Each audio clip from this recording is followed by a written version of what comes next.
Anyway, part two, here we are, back with Mick McGuane. So we'll just finish off our conversation about Sandown today, and I just wanted to say, Mick, the thing that has got me excited is that that rain that we had over the weekend is brilliant for all the other courses. It sets them up exactly how all the track managers would want them for some really good racing over the summer. So, you know, particularly when we get back to Caulfield and Flemington and all the Sandown meetings that are coming up, that rain would have done Moonee Valley a lot of good. I think there's some great punting opportunities for us over the next month because of how well set up those tracks can be. Because they can get a little bit brittle over summer, and to get a good 2-inch plus dump of rain on them, just it's got on pumped. So it's good to have come through spring with a profit and heading into summer feeling really good about the racing coming up.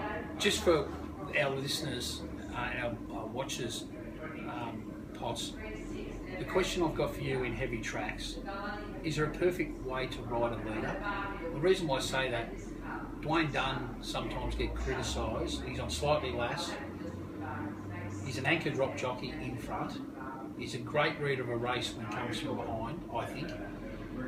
Is there a perfect way, if you were managing him, would there be any particular advice you'd give a guy like Dwayne Dunn about what to do on a leader on a testing surface like we had on Saturday? Yeah, well, if you can make the others chase you, that's a big advantage. Yeah. He could have established the gap he had on the field at, say, the 300 could have been a length more. And I think he's cuddling. He's nursing. He's just, and I mean the horses sense that. If the jockey's relaxed, I mean, you know, you'd probably have to look at all the sectionals to be really strident about your view. But I just think horses respond better to being pushed to test themselves. I'm not a big fan of the nurse in very many circumstances. I don't like horses being rushed out of the gates. I like find your rhythm. Get the rhythm and lots of the jockeys riding them naturally as much as possible. I hate restraining and I hate the shove. Yeah. But at a key stage of a race, when you with inside of the winning post, to be sitting so quietly, then you get beat. You always feel like, was there another half a length to a length there that I could have used? So it's an interesting one because that's part of Dwayne's riding. He's, as you say, he's a very good rider on a stalker. He's got good timing. He would probably have his own view if he was sitting here talking to us, and it's just an opinion thing. But I certainly, when I find him on a leader, I bet conservatively. What about the horse that most impressed most of us on the weekend? It's touched on Jungle Edge, but I thought Vinland was pretty dominant. It was. He was just absolutely emphatic. If you talk about betting in play, he was the one you want to be on at the 800 or even 1,000, the way it settled. Looked like he'd be travelling. And the boy that rode him, Andrew Mangan, on the back of that victory, I just hope he gets more city opportunities. He's a good jockey, doesn't make many mistakes. Again, he's a bit like Dwayne, he's probably better on stalkers, and he's good outside the lead, not necessarily... Seems to have a clock in his head. Yeah. He doesn't make many mistakes, so he's certainly a jockey I'm happy to back. It's been an interesting period for 3-year-olds. There haven't been a lot of standouts, so the bar's not that high, really. You know, when you think about Mighty Boss winning the Caulfield Guineas, and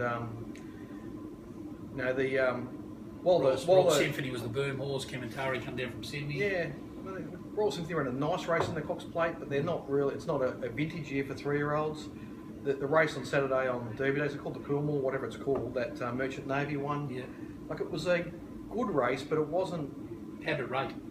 It rated comparably okay with the other sprint race on the day. It was not. They're just not an outstanding crop of 3-year-olds, so the bar's not that high. And a lot of these ones, like Vinland and the other ones that fought out the finish in the Sandown Guineas, they've definitely got an opportunity. So, yeah, it'll be interesting to see how they all aim up in the autumn. But, Vinland had all the qualities to win that race. So he ran really well in the Sandown Guineas off no real base. He'd only won a maiden at Bendigo. Bendigo, yeah. I think it was 1,400. But trial well in Adelaide beforehand. Yeah, but so that run in the Sandown Guineas would have brought him right on, and he looked a particularly good bet up there on Saturday. I wasn't surprised to see him drift, to be fairly heavily laid because there was a wet, you had to handle the conditions, and there were some other up-and-comers in the race, so he got pushed out to a very backable price, and in the end the form just really held up. None of the others really improved, and he confirmed that Sandown Guineas form has genuine merit. So, yeah. What about the big races? Obviously, we go back in, we touched on the Caulfield Guineas, Caulfield Cup, Boom Time wins at big odds. Great story in itself, Corey Parrish riding the winner. I suppose it wins that and goes to a Japan Cup. That in itself's another story. The biggest story for me was it goes around probably 250 to 1 on the tab event and $26. Oh, that's balaclava stuff, isn't it? It was missing a zero. Oh, absolutely. And yeah, look, the Caulfield Cup form's really interesting, isn't it? Because you've got Jonas Vermeer's running third and then running second in the Melbourne Cup. And you got Boom Time, like sort of just taking advantage of a perfect set of circumstances there. The way the track was playing. Caulfield. But Mello was an eye-catching run in that race, and he struggled in the Melbourne Cup. So it's all a bit, like the Caulfield leg of the carnival was tough for punters. Like it wasn't a lot of favourites saluting, and I was really pleased that we got through that section unscathed. When we found enough of the big price winners to keep us in play, and then to go on the Moonee Valley and have a really good time there. So, what did you make of Winks winning the Cox Plate? She's obvious. She's just was terrific. Yeah. Well, that to me one of the highlights of the spring was Blake Shin on that day. He was brilliant. Blake is a magical rider when everything lines up for him. The problem is there's a bit of a gap between his absolute best and what's that brought on? Is that fatigue? Is it interest? Yeah. Is it what? I think a lot of the jockeys all go through form cycles. I think it's because we just race so much, and they're asked to do an awful lot. Like fatigue. They get well paid, but they work bloody hard, and they're just riding at so many meetings, riding so many barrier trials and jump outs and work and everything else. It's hard for them to turn up fully prepared all the time, which from a punting point of view I find quite frustrating, but I understand exactly how it happens. And if you ever try and do some work with a jockey, you quickly realise that these guys are just going from one thing to another, and they barely have any, they're just short of time. What's his greatest strength, Blake Shin? His greatest strength is just getting horses to. So first of all, he's got something that a lot of jockeys haven't got. He can get all sorts of horses out of the gates. Yeah, that's a start. And get them travelling really quickly. He seems to have a tactical brain when he's attuned to the race. There's something that I've only seen him and Jim Cassidy do with horses, particularly, they can be horses coming back in distance, and you can just get them to leave the gates really quickly if that's what he's aiming to do, and get them travelling really quickly. Then he goes with them really naturally, gets them to their top momentum without a lot of movement, And so his weakness is he's not as strong as some of the other jockeys in a tight finish, but when he's really on song, he can just get horses to get from A to B so efficiently that they're almost impossible to beat. So he's right on Lubert on that day, and he's right on McCarthy's Blondie. Blondie, yeah. That was, back in distance to get her from gate one to lead like he did, and to just travel so smoothly. Yeah, that was brilliant. And then he's right on Human. It was just a thing of beauty. It almost deserved to win the race. It was exciting.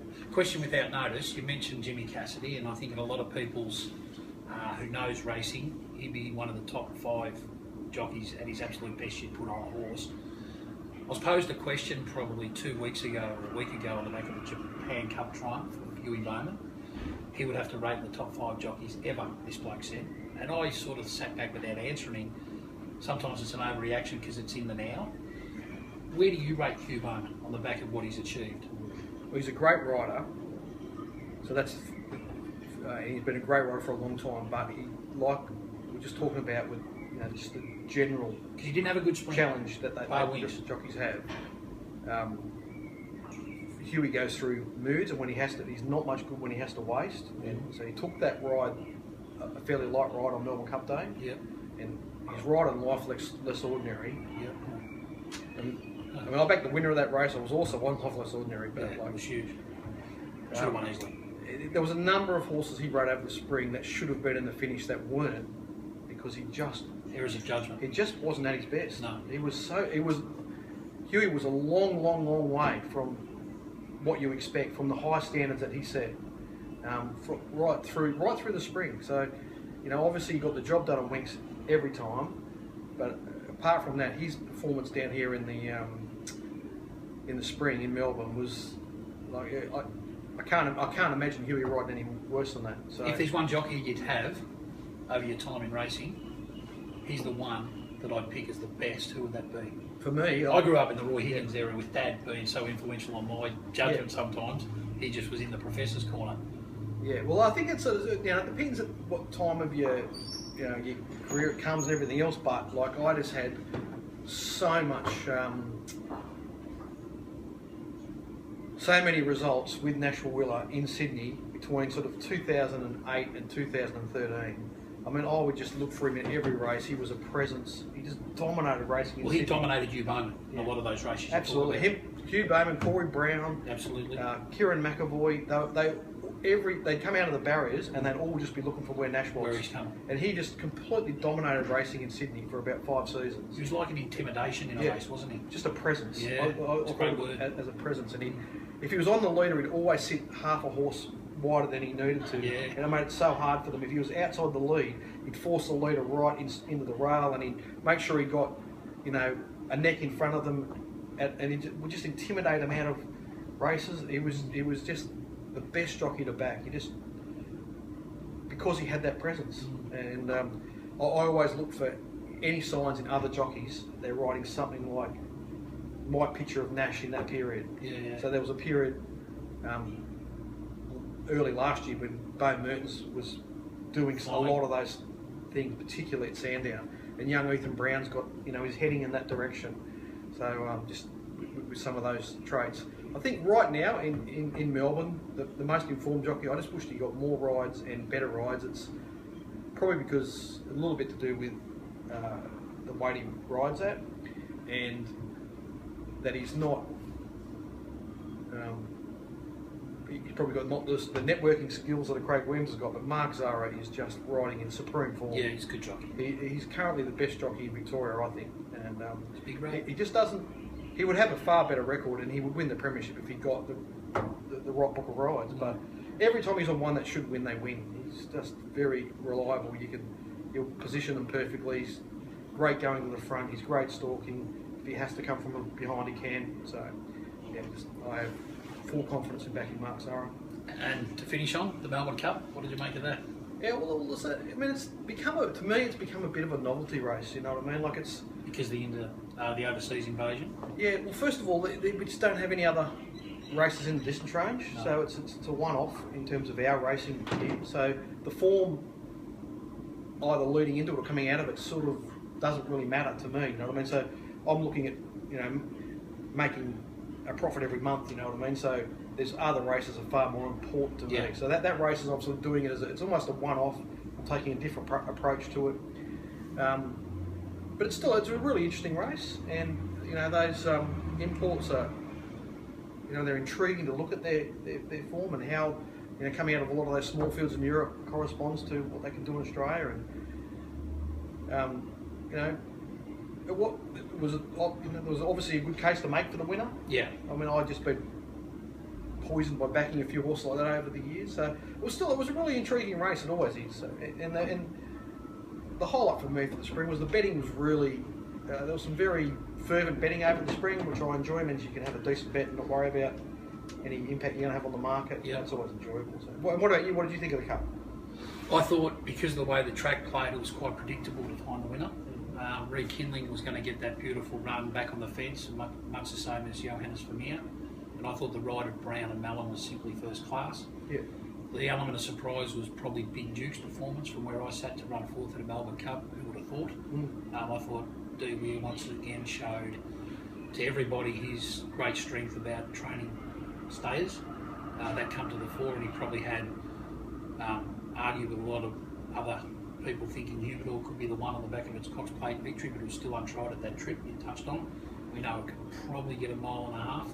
It stretched out to 3,200 based on the preparation it had. I reckon its grand final was Cox Plate Day, and maybe the Melbourne Cup was a bit of an afterthought. That's my personal opinion. I'm not sure whether I'm right or wrong in saying that, but I just felt full credit to the winner. Great story about the trainer. Corey ran to win his second Melbourne Cup as a story in itself.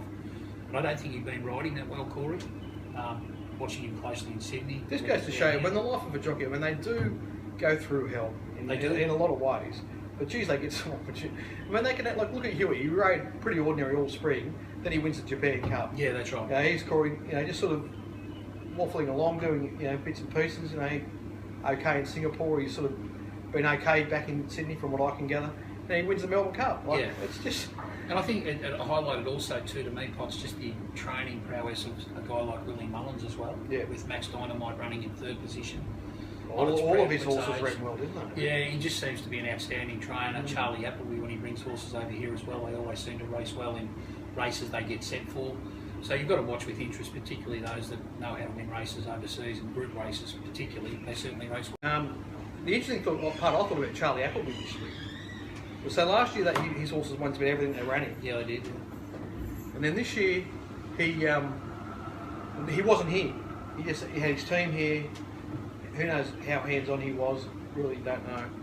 This year he turned up, and when he turned up, for the week that he turned up, they all ran poorly. Yeah.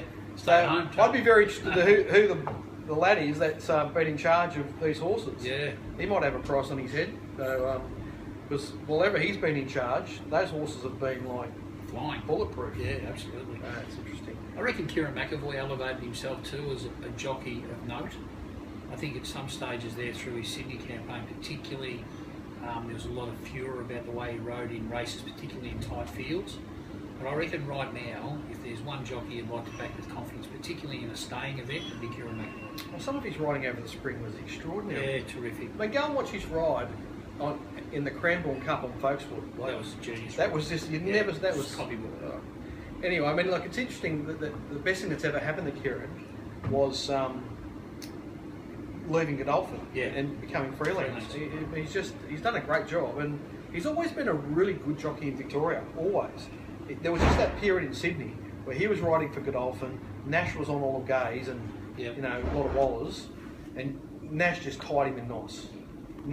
You could just see that Nash intimidated the hell out of Kieran, and that was a bad period for him. But he's come through it in spades, and as you said, his riding over the spring was just pretty much. You touched on a story there I could allude to, Potts. The blue jacket, JB, young James Cummings. I can't catch that joint for the life of me right now. But also the other part of the equation was Waterhouse and Basta. They had a fantastic spring. Whatever Stephen Basta's doing with his connection to the Waterhouse horse, or the extra work that he's doing at Flemington, the way those horses ran, with confidence, knowing full well that they could go to the front, Pino, Sapopinski when it won at Flemington on the last day of the carnival, these horses just ran out of their skin. So there's obviously a great connection between horse, trainer and jockey, and it's great to see Stevie Basta get back in the limelight, because he's in the wilderness there for a while. But now, on the back of his spring campaign, I reckon people go back to him with confidence, saying that he can ride winners. Yeah, he's been a jockey that I've always found a bit fickle, but I mean, he's been outstanding over the spring. He didn't ride Sapopinski, that was a gun, that was a great ride. Oh, that was, yes, sorry, it was, yeah. That was Abdallah, but Gay Waterhouse and Adrian Bott, wow, did they have a spring? Yeah. Just awesome, really. Awesome. And I think back to very early in the spring, it might not have even been spring yet, and a race at Bendigo, and I'm sure my subscribers might have thought I was mad, but I set out to back Pino to beat Anchor Bid. Right. At Bendigo, and Pino was about $5 a day, Anchor Bid was $1.50. Yep. And as it turned out, Anchor Bid, due to a very good ride by Ethan Brown, got up and beat Anchor Bid by a neck. When you think back to that now, you think about what happened to those horses. We're a bit stiff getting beat there at, I think, backing Pino at $5 yep. and opposing Anchor Bid at the $1.50 probably wasn't too bad an idea. Great idea. But you don't collect. No. Operation was a success, but the patient died. Yeah, absolutely. Anyway, there we go. Well, that'll probably do us, Mick. No worries, that was outstanding. We weren't sure what we were going to talk about. We've gone, we filled up.